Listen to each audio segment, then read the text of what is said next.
Good morning. KP college की online class में आप सभी का स्वागत है। आज हम होम साइंस के अंदर प्रथम प्रश्न पत्र में 14th चैप्टर पढ़ने जा रहे हैं, जिसका टॉपिक है श्वसन तंत्र। श्वसन तंत्र में नाम से ही पता चलता है, श्वसन यानी कि सांस लेना। सांस लेने की प्रक्रिया जो है उसको श्वसन कहा जाता है। और वैसे सभी जानते हैं कि हम जब श्वास लेते हैं तो श्वास लेते समय हम श्वसन के दौरान O2 गैस जो है उसको हमारे शरीर के अंदर ग्रहण करते हैं और CO2 को जो है वो हमारे शरीर से वापस बाहर की ओर निकालते हैं।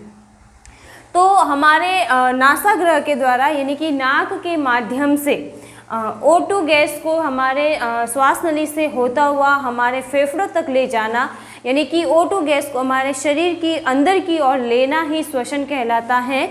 और CO2 गैस को वापस शरीर से बाहर निकालने की क्रिया जो है वो श्वसन कहलाती है। इसमें ऑक्सीजन को लेने और कार्बन डाइऑक्साइड को बाहर छोड़ने की क्रिया को श्वसन क्रिया कहा गया है।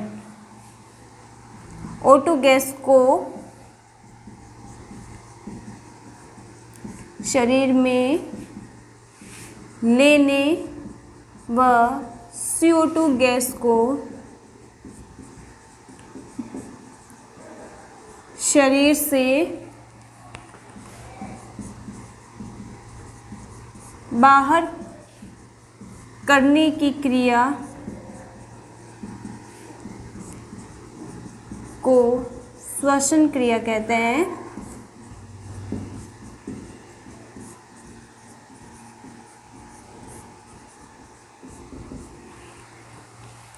श्वसन क्रिया देखा जाए तो श्वसन क्रिया जब हम भोजन ग्रहण करते हैं तो भोजन में जब O2 ऑक्सीजन के साथ वो अपना मेल कर लेता है या O2 के साथ में जब होता है, तब उनके विखंडन के दौरान अगर देखा जाए तो CO2 और H2O गैस का निर्माण होता है, जो कि ऊर्जा के रूप में निर्मुक्त होती है। यानी कि यूँ कहा जा सकता है कि भोजन करने पर O2 के दहन से CO2 प्लस H2O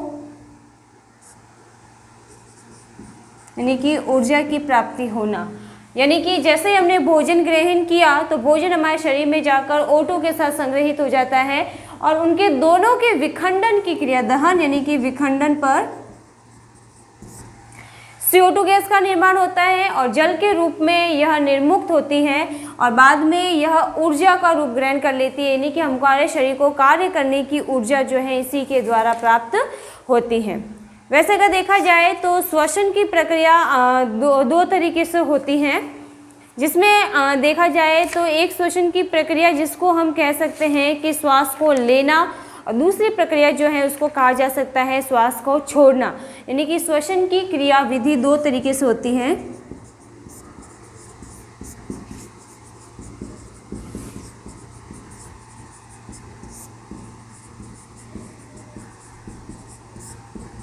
पहली है अंतः श्वसन या इसको नीह श्वसन भी कह सकते हैं। दूसरी अगर देखा जाए तो पहली जो है अंतः श्वसन यानी कि सांस को अंदर की ओर लेना, और दूसरी जो प्रक्रिया है वो है उच्छ्वसन।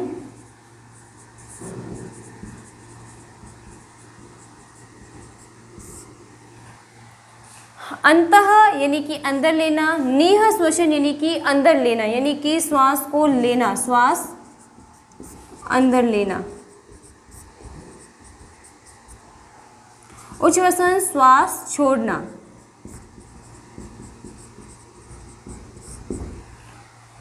सिंपल सी प्रक्रिया है। अगर इसको ध्यान से देखें तो प्रतिदिन हमारे द्वारा ये क्रिया निरंतर रूप से होती है, चाहे हमारी इच्छा हो या चाहे ना हो, लेकिन श्वसन की प्रक्रिया जो है वो निरंतर रूप से अपना कार्य करती है।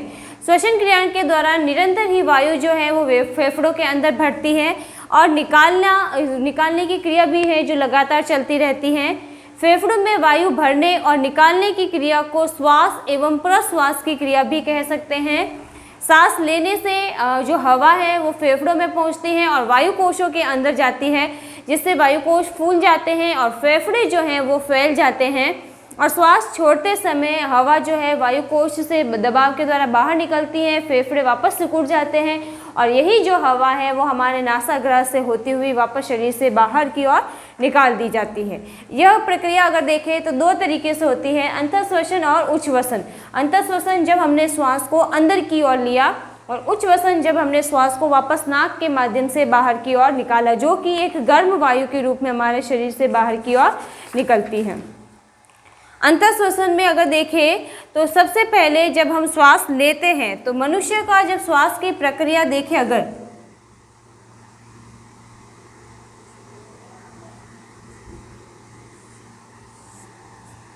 जब मनुष्य श्वास लेता है तो इन्हीं के माध्यम से, यानी कि नासाग्रह के माध्यम से, यानी कि नासा छिद्र कहे या नासाग्रह, श्वास उन्होंने O2 गैस को जो है वहाँ से लिया, यानी कि O2 गैस नाक के माध्यम से अंदर पहुँची और वहीं से जाके आगे की ओर श्वास नली में आती है और यही श्वास नली से होते हुए वो हमारे फेफड़ों के अंदर पहुंच जाती हैं। और जो फेफड़ों में अगर देखा जाए तो वायु कोश जो पाए जाते हैं और यही वायु कोश जब उसके अंदर देखें कि श्वास जब पहुंचती है तो वो वायु कोश फैल जाते हैं, फूल जाते हैं, जिसकी वजह से फेफड़े जो हैं उनका आकार बढ़ जाता है। अब अगर हमारे शरीर में देखें तो इस तरीके से श्वास नली का जो संरचना है,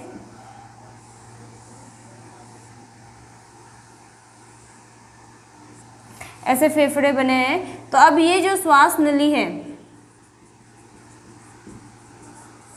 इनसे जब वायु आई तो इनमें पहुंची आगे की ओर। श्वास नली जो है वो अन्य छोटी छोटी नलिकाओं में विभाजित होती है, जिनके मुख पर अगर देखा जाए तो वायु कोश पाए जाते हैं। यहाँ पर गुब्बारे की नुमा इनकी संरचना हम कह सकते हैं। ये वायु कोशों में जब ऑक्सीजन युक्त वायु पहुँचती है तो ये फूल जाते हैं और इनके फूलने की वजह से जो फेफड़े हैं वो अपने आकार में परिवर्तन कर लेते हैं और बढ़ जाते हैं। अब अगर देखें तो जो फेफड़ों के नीचे पाया जाता है डायफ्राम, जिसका आकार हमेशा इस तरह से रहता है।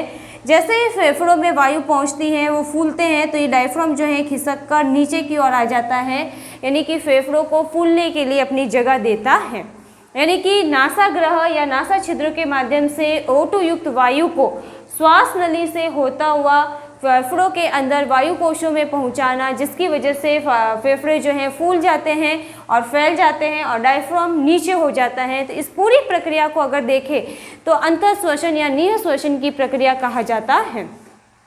इसके बाद आता है कि अंतःश्वसन के बाद उच्छ्वसन।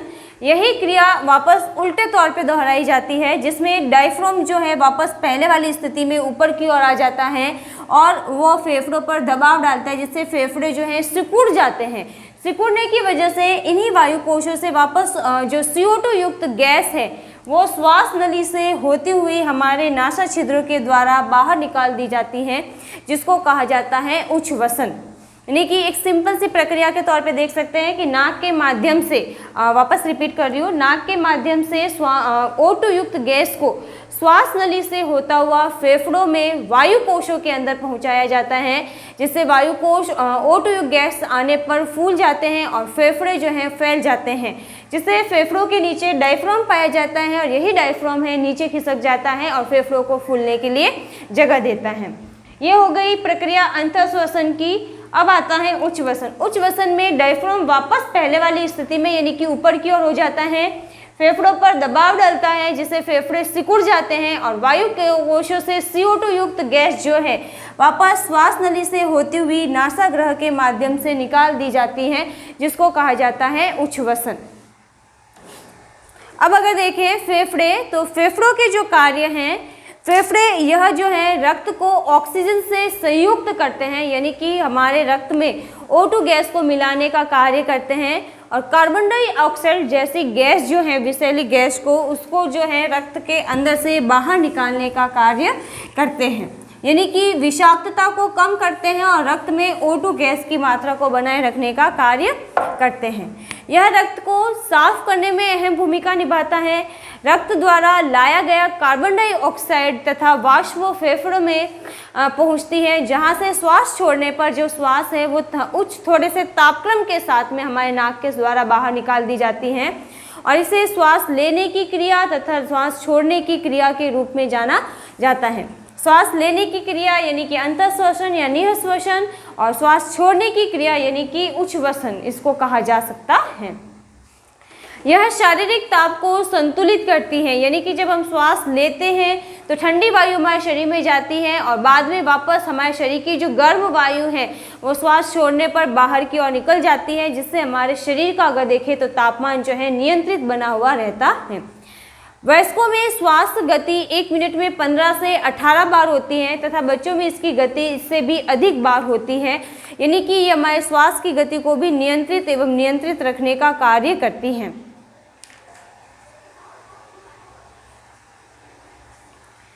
श्वसन में अगर देखा जाए तो श्वसन की क्रिया का नियमन जो है उसको देखें तो श्वसन क्रिया एक अनैच्छिक एवं स्वचालित क्रिया भी कहा गया है। इसको अनैच्छिक क्रिया कहने का कारण यह है, श्वसन क्रिया यानी कि अनैच्छिक, इच्छा के विरुद्ध होने वाली क्रिया,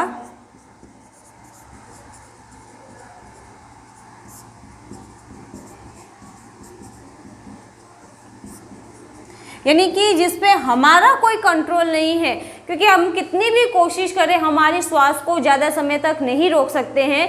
ये ऑटोमेटिक वापस से दोहराई जाती हैं और चालू हो जाती है। कितना भी हम कंट्रोल करें, अगर हमारी श्वास को रोकते हैं तो ज़्यादा से ज़्यादा हम आधे सेकंड तक या 1 मिनट तक इतना ही रोक पाते हैं और उसमें भी अगर देखें तो घबराहट शुरू हो जाती है, क्योंकि यह प्रक्रिया हमारे द्वारा संचालित नहीं होती है, यह हमारे शरीर के द्वारा अपनाई जाने वाली एक स्वचालित प्रक्रिया भी कहा जा सकता है।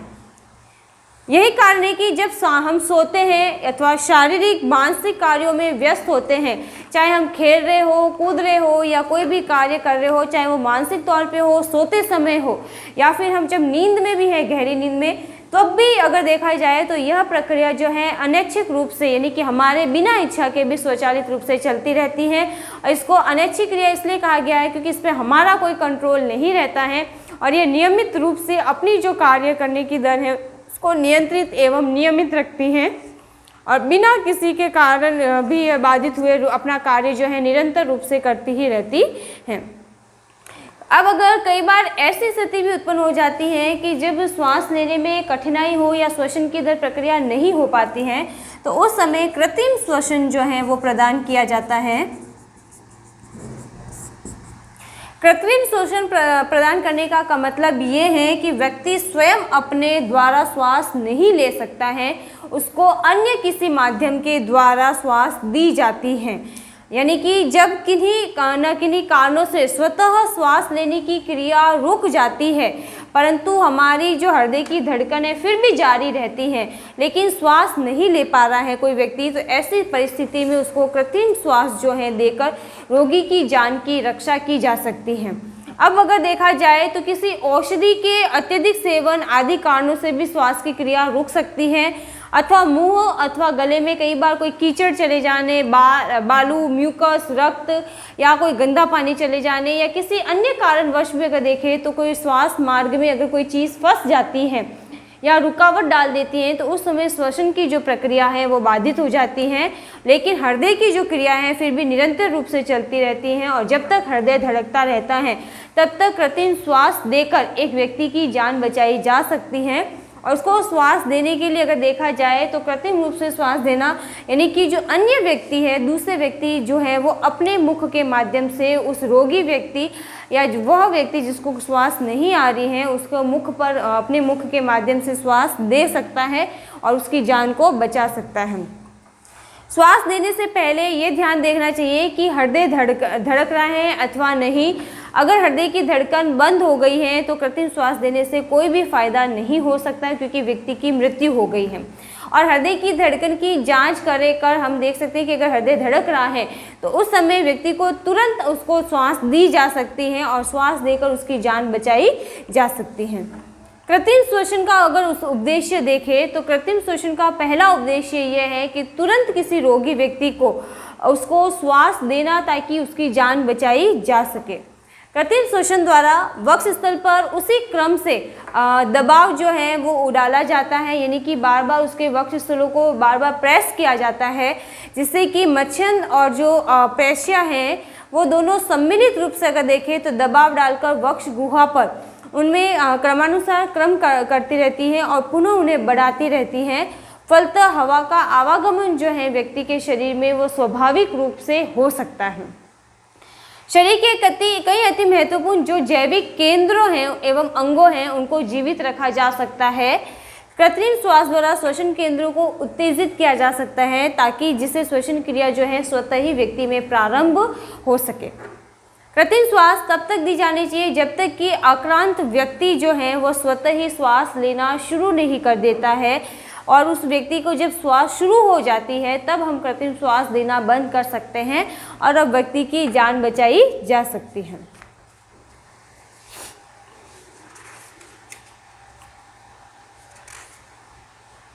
कृत्रिम श्वास देने के भी कई तरीके हैं, जिसमें अगर देखा जाए तो कृत्रिम श्वास के तरीकों में सबसे पहला तरीका है सैफर विधि।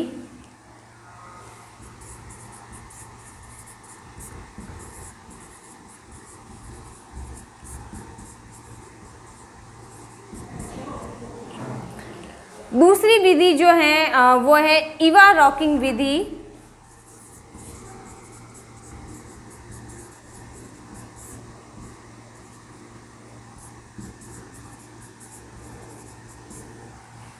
तीसरी विधि जो है सिल्वेस्टर विधि।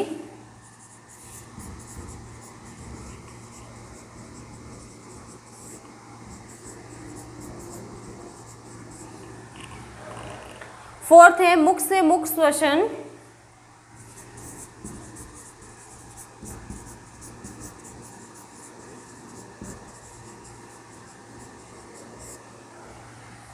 फिफ्थ अगर देखें तो हॉलगर नेल्सन विधि।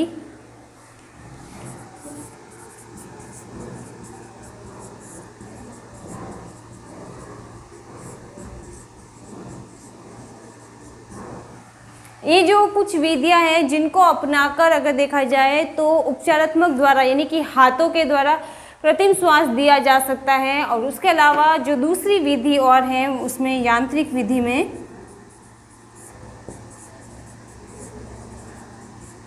यांत्रिक विधि के अंदर अगर पहली देखी जाए तो ड्रिंकर विधि है।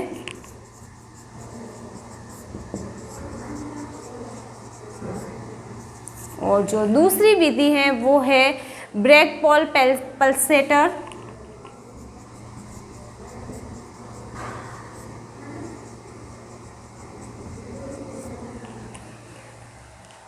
ये विधि अगर देखी जाए तो व्यक्ति की जान बचाने के लिए तरह तरीके से अपनाई जाती हैं और तुरंत एक व्यक्ति की जान बचाई जा सकती है।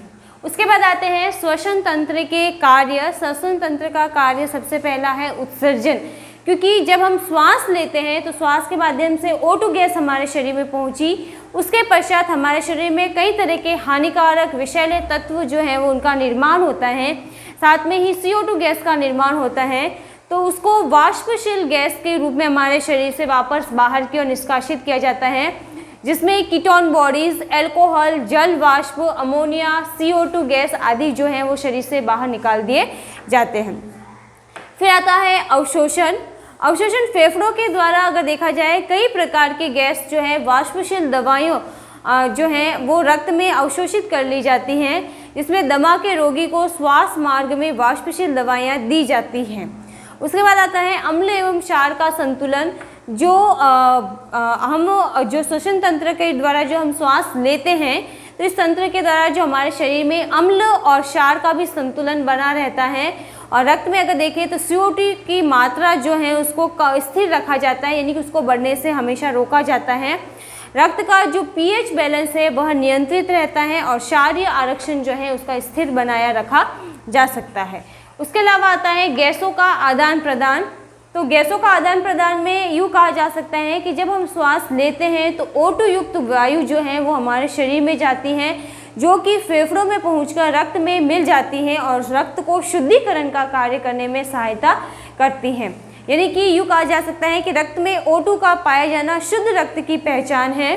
और उसी के पश्चात निरंतर रूप से अगर वापस देखें तो CO2 गैस जो है वो रक्त में मिलकर बनने लगती है। तो CO2 गैस को वापस अलग करके हमारे शरीर में नाक के माध्यम से वापस शरीर से बाहर कर दिया जाता है। यानी कि जो हमारे शरीर के अंदर देखें तो O2 का आना और CO2 का निकलना, हमारे शरीर में गैसों का आदान प्रदान जो है निरंतर रूप से बना रहता है और CO2 युक्त जो गैस है वापस शरीर से बाहर कर दी जाती है।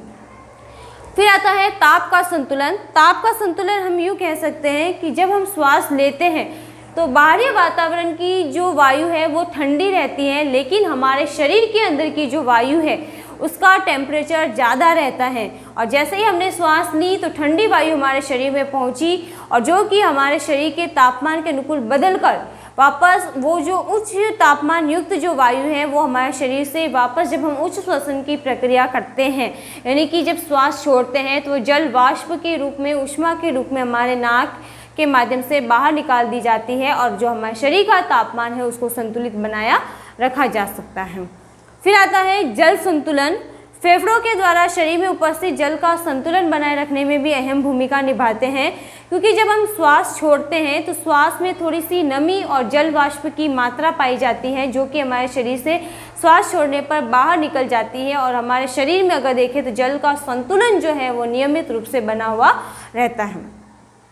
फिर आता है सामान्य रक्त परिसंचरण पर प्रभाव पड़ना, यानी कि श्वसन क्रिया के द्वारा रक्त परिसंचरण क्रिया भी जो है वो प्रभावित होती है और किन्हीं कारणों से अगर श्वसन क्रिया केंद्र उत्तेजित अथवा शिथिल हो जाते हैं तो रक्त परिसंचरण की क्रिया में भी तेजी से वृद्धि होती है और रक्त पर दबाव भी है वो श्वसन की क्रिया के माध्यम से ही लगता है, जिसके कारण हम यूँ कह सकते हैं कि रक्तचाप में भी निःश्वास और उच्च श्वास की लहरों के समान जो उतार चढ़ाव देखे जा सकते हैं। यानी कि जैसे ही हमारी श्वसन क्रिया प्रभावित होती है वैसे वैसे अगर देखें तो जो श्वास के माध्यम से जो रक्त पर लगने वाला दबाव है वो भी कम ज़्यादा होता है और उसी दबाव के कारण रक्त जो है उसका उतार चढ़ाव बढ़ जाता है।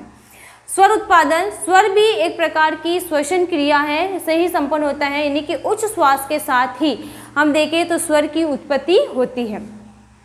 अगला आता है स्त्रवन। स्त्रवन श्वसन मार्ग के ऊपरी भाग से श्लेष्मा स्रावित होता है, यानी कि सांस लेने की प्रक्रिया में अगर देखें तो वायु के साथ साथ जब भी धूलकण है, कीटाणु हैं, जीवाणु हैं आदि जो है वो म्यूकस के संपर्क में आते हैं और जिनसे वो चिपक जाते हैं और उन्हीं के माध्यम से इनको शरीर से वापस बाहर की ओर निष्कासित कर दिया जाता है। सूंघने या घ्राण अंग भी इनको कहा जा सकता है, उसमें भी सहायता करते हैं। श्वसन तंत्र के साथ अगर देखें तो साथ ही साथ घ्राण तंत्र का एक प्रमुख अंग है, क्योंकि नाक की ही वायु का स्वाभाविक प्रवेश है, यानी कि नाक के माध्यम से ही जो वायु है वो हमारे शरीर में प्रवेश करती है। घ्राण का ज्ञान नाक के द्वारा ही होता है, यानी कि किसी भी वायु का जो ज्ञान है वो हमारे शरीर में नाक के माध्यम से ही होता है। हमारे शरीर में 2 नासा गुहा पाई जाती है, यानी कि 2 छिद्र पाए जाते हैं नाक के अंदर। घ्राण के अंग नासा श्लेष्मिक में स्थित होते हैं। यही जो अंग है वो नासा गुहा में अंगों के रूप में श्लेष्मा के रूप में विद्यमान रहते हैं, जहाँ से जिस प्रकार हम वायु प्रवेश करती हैं तो घ्राण अंग श्वसन तंत्र का ही एक जो भाग है। उन तंत्रिकाओं के द्वारा अगर देखें तो जो घ्राण कोशिकाएं हैं हमारे शरीर में वो इन आवेगों को ग्रहण करती हैं और उन आवेगों का परिवहन है, जिससे कि घ्राण की संवेदना जो होती है वो हमको अनुभव होती है और हम पता लगा सकते हैं कि हमने श्वास ली है, छोड़ी है, तेज वायु आ रही है, कम वायु आ रही है, तो उसकी वजह से उसका जो सारा अनुभव है वो सारा हमको इन्हीं घ्राण कोशिकाओं के माध्यम से हो पाता है। फिर आता है छींकना और खांसना। छींकना एवं खांसना दोनों ही श्वसन तंत्र की रक्षात्मक प्रतिवर्त क्रिया भी कहा गया है।